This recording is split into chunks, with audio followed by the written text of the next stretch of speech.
किसी ने सच ही कहा है, दूसरों के साथ किया हुआ छल बर्बादी के सारे रास्ते खोल देता है। अगर आप किसी के साथ गलत करते हैं तो आपके साथ भी गलत होगा। उस समय यह बात हमें समझ नहीं आती है, लेकिन देर से ही सही कर्मों की सजा जरूर मिलती है। आप इससे कभी बच नहीं सकते। जो आपने किया है उसका अंजाम आपको हर हाल में भोगना ही पड़ता है। और यह कहावत कितना सही है, यह हम इस कहानी के द्वारा जानेंगे। लेकिन इससे पहले चैनल को सब्सक्राइब जरूर कर लेना। तो बढ़ते हैं कहानी की ओर। एक बार जब गौतम बुद्ध एक सभा कर रहे थे, तभी एक व्यक्ति ने उनसे पूछा, हे बुद्ध, कर्मों का फल कैसे मिलता है? अगर बुरे कर्मों का फल मिलता है तो अच्छे कर्म कैसे किए जाते हैं? गौतम बुद्ध ने कहा, मैं तुम्हें एक कहानी सुनाता हूँ, तुम इसे ध्यान से सुनो। महात्मा बुद्ध ने अपनी कहानी की शुरुआत की। बहुत समय पहले की बात है। रामू और श्यामू नाम के दो भाई एक गांव में रहते थे। श्यामू अक्सर रामू को देखकर जलता था, क्योंकि रामू स्वभाव से बहुत अच्छा था। उसके दिल में सबके लिए दया और आदर भाव था। श्यामू का स्वभाव ऐसा था कि उसके दिल में दूसरों के लिए कोई दया नहीं था। वह हमेशा दूसरों का अनादर करता और नुकसान पहुंचाते रहता था। धीरे धीरे काफी वक्त गुजर गया। रामू श्यामू के माँ बाप इस दुनिया में नहीं रहे। रामू ने खूब अच्छे से उनका अंतिम संस्कार किया। वह गांव वालों को भोजन के लिए आमंत्रित किया और ब्राह्मणों को दान दक्षिणा देकर विदा किया। वह हर साल अपने माता पिता की बरसी पर ब्राह्मणों को भोजन कराता और दान देता। ये सब चीजें श्यामू को पसंद नहीं आती थी और वह रामू से जलते रहता था। एक बार अपने माता पिता की बरसी पर रामू ने अपने राज्य के राजा को आदर सत्कार के साथ बुलाया और राजा के सामने ब्राह्मणों और पूरे गांव को खाना खिलाया। ब्राह्मणों को दान भी दिया ताकि उसके माता पिता स्वर्ग में खुश रह सके। तभी राजा ने श्यामू से पूछा, तुम्हारा भाई तुम्हारे माता पिता के लिए इतना कुछ करता है, तुम ऐसा क्यों नहीं करते हो? क्या तुम्हें यह समझ नहीं आता कि तुम भी अपने माता पिता के लिए कुछ कर सकते हो? श्यामू ने कुछ नहीं कहा और चुपचाप वहां से चला गया। उसे गुस्सा आ रहा था क्योंकि राजा ने उसकी बेइज्जती की और वह रामू से अपने अपमान का बदला लेने का सोच रहा था। अगले दिन ढोंग करना शुरू करता है। नगर के सामने जोर जोर से चीखने लगता है और कहता है, मेरे माँ बाप मेरे सपने में आए थे। वह स्वर्ग में खुश नहीं है कि कोई वहां जाकर उन्हें खाना बनाकर खिलाए। वो तभी खुश रहेंगे। उन्होंने मुझसे सपने में कहा था, रामू को मेरे पास भेज दो, वह उनकी बहुत सेवा करता है, वह इसके साथ बहुत खुश रहेंगे। राजा कहते हैं, यह तो अच्छी बात है, लेकिन इसके लिए तो रामू को मरना पड़ेगा। रामू को यह सब समझ आ गया था कि यह सब केवल उसे फंसाने की चाल है, लेकिन वह फिर भी कहता है, चलो इस बहाने सेवा करता हूँ।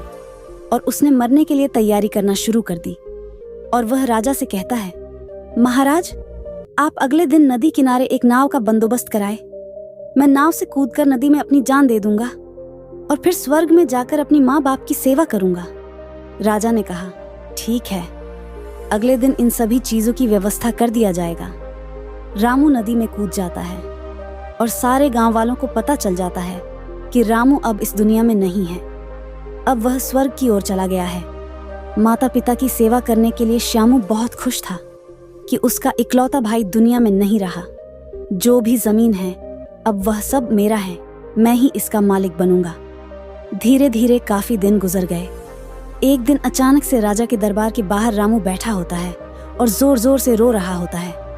राजा के सिपाही उसे दरबार में ले जाते हैं और पूछते हैं, यह चमत्कार कैसे हुआ? तुम जिंदा कैसे हो? तब रामू बताता है, मैं स्वर्ग में गया था। मैंने देखा मेरे माँ बाप अभी भी खुश नहीं है। वो मेरे पर गुस्सा हो रहे थे और कह रहे थे, तुम्हें तो खाना बनाने भी नहीं आता तुमसे। अच्छा तो श्यामू है जो तुमसे अच्छा खाना बना लेता है। तुम जाओ और उसे भेज दो। राजा श्यामू को बुलाते हैं और सारी बातें बता देते हैं और कहते हैं, तुम्हारे भाई ने माता पिता के लिए इतना त्याग किया है, अब तुम्हारी बारी है। क्या तुम उनके लिए ऐसा कुछ नहीं कर सकते? श्यामू को ना चाहते हुए भी ये सब करना ही पड़ता है। अगले दिन फिर से सारी तैयारी किया जाता है। श्यामू घर आकर सोचता है, मैं वहां जाऊंगा ही नहीं। अगले दिन शहर छोड़कर कहीं चला जाऊंगा। फिर रामू ने राजा को सारा सच बताया। वास्तव में वह जिंदा कैसे बचा, उसने पहले ही मछुआरे से बात कर ली थी, जिससे उसकी जान बची और वह 1 महीने तक नगर से दूर था। फिर सही समय पर राज्य में लौट आया। वह यह सब केवल इसलिए किया क्योंकि वह श्यामू को एक सबक सिखाना चाहता था। इधर श्यामू शहर छोड़कर जाने का योजना बना चुका था। अपने योजना के अनुसार वह रात के अंधेरे में ही घर छोड़कर भाग जाता है। वह घर छोड़कर कुछ दूर गया ही था कि तभी राजा के 2 सैनिकों की नजर उस पर पड़ती है और उसे रोकने की प्रयत्न करते हैं। श्यामू और सैनिकों के मध्य हाथापाई और लड़ाई शुरू हो जाती है। श्यामू गुस्से में आकर एक सैनिक के सिर पर पत्थर से मारता है। सिर पर चोट लगने से उसकी मौत हो जाती है। यह सारी बातें जब राजा को पता चलती हैं, वह श्यामू को माफ करने वाले ही थे। अब वह और गुस्सा हो जाते हैं। श्यामू पर और क्रोध में आकर मृत्युदंड सुना देते हैं। अगली सुबह उसे नाव से धक्का देकर मारने का आदेश जारी कर दिया जाता है। उसको उस आखिरी समय पर अपनी गलती का एहसास होता है कि जिंदगी के अंतिम वक्त में भी उसने लोगों का बुरा ही किया। उसे भी अपने जीवन के आखिरी पलों में गलती का एहसास होता है। पर वो कहावत तो सुनी होगी, अब पछताए होत क्या, जब चिड़िया चुग गई। खेत और पछतावे के साथ उसे अपनी जान से हाथ धोना पड़ता है। कहानी खत्म होने पर गौतम बुद्ध उस व्यक्ति को समझाते हैं, कर्मों का फल ऐसा ही होता है। बुरे इंसान को आखिरी वक्त तक सही और गलत का पहचान नहीं होता। जिंदगी ऐसे ही नहीं चलती। जिंदगी समझने की चीज है, जिसे हर व्यक्ति को समझनी चाहिए। फिर महात्मा बुद्ध ने बोला, अच्छे कर्म को बनाने से पहले हमें इस बात पर ध्यान देने की जरूरत है कि आखिर अच्छे कर्म बनने का पहला पड़ाव क्या है। मनुष्य के द्वारा किए जाने वाले सभी कर्म उसके विचारों से बनते हैं। हमारी सकारात्मक या नकारात्मक सोच विचारों को जन्म देती है और वही विचार कर्म बनाते हैं। इस तरह सोच सकारात्मक होने पर ही अच्छे कर्मों का निर्माण हो सकता है। फिर उस व्यक्ति ने पूछा, पाप का फल कब मिलता है?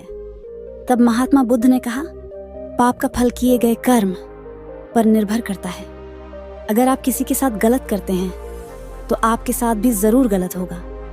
जब तुम दूसरों के लिए अच्छा करते हो तो बदले में तुम्हारे साथ भी अच्छा होता है। जब तुम किसी दूसरे का बुरा करते हो और तुम्हें लगता है कि तुम्हारे साथ बुरा नहीं होगा, यह भी हो सकता है उस वक्त तुम्हारे साथ कुछ बुरा ना भी हो, लेकिन कभी ना कभी इसका हर्जाना तुम्हें भुगतना ही पड़ता है। इसलिए तुम्हें किसी के साथ बुरा करने का कोई अधिकार नहीं है, क्योंकि कर्मों का फल कभी न कभी मिलता जरूर है। दोस्तों, इस कहानी से हमें यह शिक्षा मिलती है कि हमारे कर्मों का फल हमेशा हमारे साथ रहता है। अच्छे कर्म हमें सुख और शांति देते हैं, जबकि बुरे कर्म हमें पछतावा और दुख देते हैं। दोस्तों, उम्मीद करते हैं आपको हमारी कहानी कर्मों का फल पसंद आई होगी। फिर मिलेंगे अगले वीडियो में, तब तक अपना ख्याल रखना। नमो बुद्धाय।